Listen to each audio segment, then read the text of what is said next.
Keuskupan Agung Medan yang terkasih. Salam damai dan salam sehat untuk kita semua. Pada bulan September ini, gereja kita memasuki bulan Kitab Suci Nasional atau biasa disingkat dengan BKSN. Selama bulan ini kita memberi perhatian secara khusus terhadap Kitab Suci. Kita akan mendalami dan merenungkan tema yang telah ditetapkan oleh keuskupan kita. Biasanya kita mengadakan pendalaman di lingkungan, namun karena wabah COVID-19 yang sampai saat ini masih menyelimuti, maka pendalaman diadakan di dalam keluarga kita masing-masing. Kami juga dari Komisi Kerasulan Kitab Suci Keuskupan Agung Medan tetap menyediakan renungan singkat bagi kita semua. Pada tahun 2019 yang lalu, kita telah mendalami tema tentang keluarga Katolik hidup memasyarakat seturut Kitab Suci. Dan pada tahun 2020 ini, kita akan mendalami tentang membangun keluarga sejahtera seturut Kitab Suci. Tema ini dirumuskan sesuai dengan fokus pastoral Keuskupan Agung Medan tahun 2020, yakni keluarga sejahtera. Tema ini akan kita dalami dalam 4 subtema. Pada pertemuan pertama ini, kita akan merenungkan subtema tentang meningkatkan semangat kerja. Kutipan Kitab Suci yang akan kita dalami diambil dari surat Paulus yang kedua kepada jemaat di Tesalonika, bab 3 ayat 6 sampai dengan ayat 15. Mari kita membuka hati dan pikiran kita untuk mendengarkan sabda Tuhan. Marilah kita mengawali renungan ini dengan membuat tanda kemenangan Kristus. Dalam nama Bapa dan Putra dan Roh Kudus. Amin. Marilah berdoa. Allah Bapa yang Maha Kasih, puji dan syukur kami haturkan kepadamu, karena Engkau senantiasa memberkati kami. Pada saat ini kami hendak merenungkan sabdamu.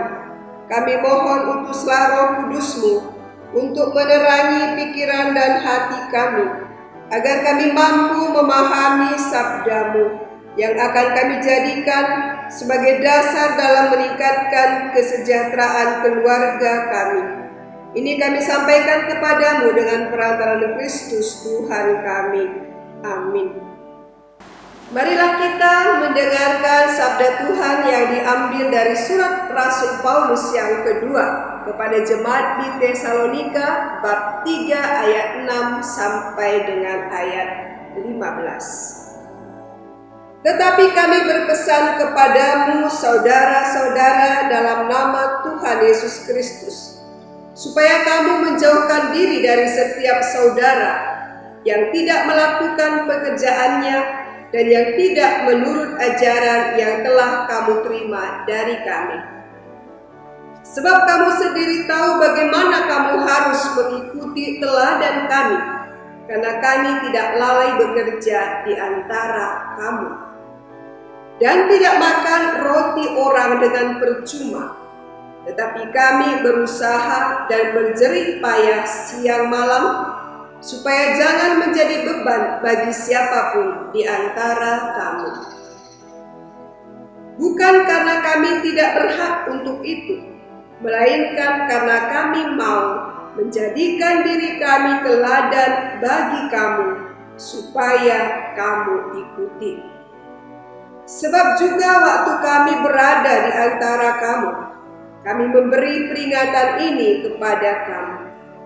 Jika seorang tidak mau bekerja, janganlah ia makan.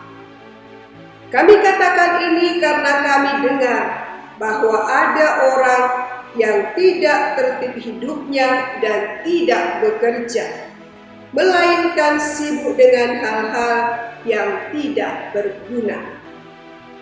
Orang-orang yang demikian kami peringati dan nasihati dalam Tuhan Yesus Kristus, supaya mereka tetap tenang melakukan pekerjaannya, dan dengan demikian makan makanannya sendiri. Dan kamu saudara-saudara, janganlah jemu-jemu berbuat apa yang baik.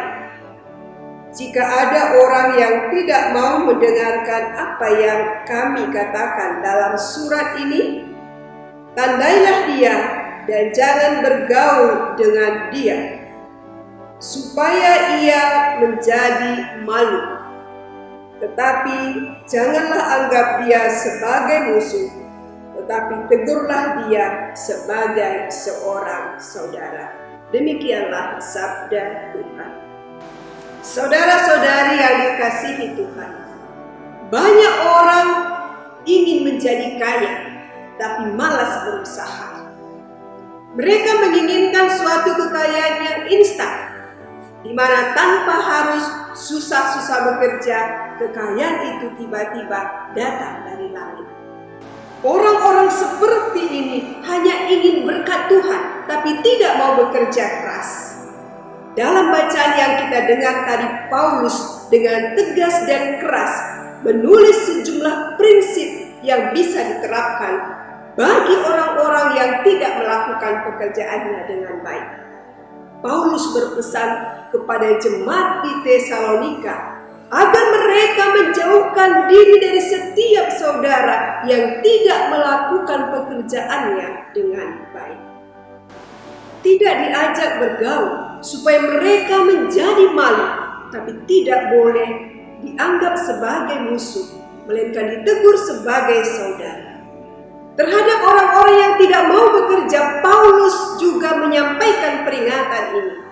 Jika seorang tidak mau bekerja, janganlah ia makan. Paulus meminta jemaat di Tesalonika untuk tidak lalai bekerja, tidak makan roti orang dengan percuma, melainkan berusaha dan berjerih payah siang dan malam, supaya jangan menjadi beban bagi orang lain. Saudara-saudari yang dikasihi Tuhan, alasan utama Paulus menyampaikan semua ini karena ia mendengar bahwa ada di antara jemaat yang tidak tertib hidupnya dan tidak mau bekerja. Pekerjaan merupakan bagian dari diri kita. Ada banyak alasan sehingga manusia harus bekerja. Orang bekerja supaya apa yang diinginkan dapat dipenuhi atau didapatkan. Orang bekerja supaya tidak menjadi beban bagi keluarga, bagi orang lain, supaya dapat menaikkan taraf hidup dan harga diri. Orang bekerja supaya hidup lebih sejahtera. Namun semua itu tidak datang dengan sendirinya, melainkan harus diupayakan. Kita semua dipanggil oleh Allah untuk membangun kesejahteraan dalam hidup. Agar kita mampu mewujudkan kesejahteraan, maka kita harus punya semangat yang tinggi dalam bekerja. Bagaimana mewujudkannya? Anak-anak yang masih dalam tahap pendidikan kiranya belajar dengan baik dan rajin agar berprestasi dan mampu mencapai cita-citanya. Bagi yang sudah bekerja, harus bekerja dengan penuh semangat dan bertanggung jawab sehingga mendapatkan penghasilan yang lebih baik dan dipercaya. Kebiasaan melakukan hal yang kurang bahkan tidak berguna harus dihindari.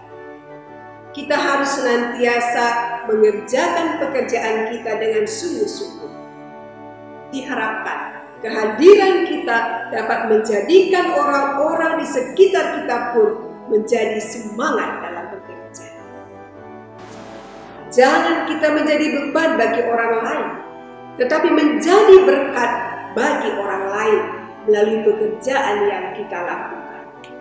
Oleh karena itu, mari kita bekerja sesuai dengan tugas dan panggilan kita masing-masing dengan penuh semangat dan mewujudkan hidup sejahtera dalam keluarga kita. Amin.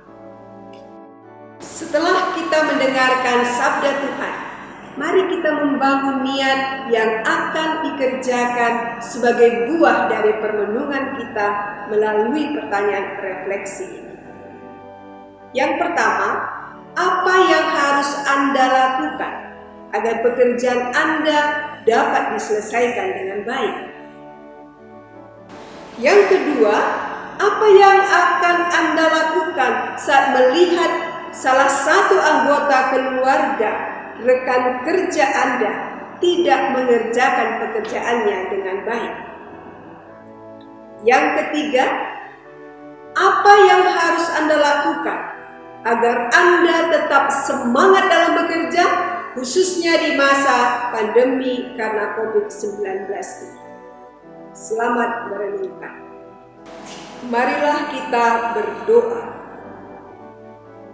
Allah Bapa yang Maha Kasih, kami bersyukur kepadamu atas penyertaan-Mu selama pendalaman ini.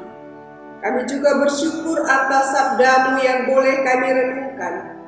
Bantulah kami agar mampu mengamalkan sabda-Mu di dalam hidup kami. Semoga kami semakin terdorong untuk meningkatkan semangat kerja demi kesejahteraan keluarga kami. Ini kami sampaikan dengan pengantaran Kristus Tuhan kami. Amin. Dalam nama Bapa dan Putra dan Roh Kudus. Amin.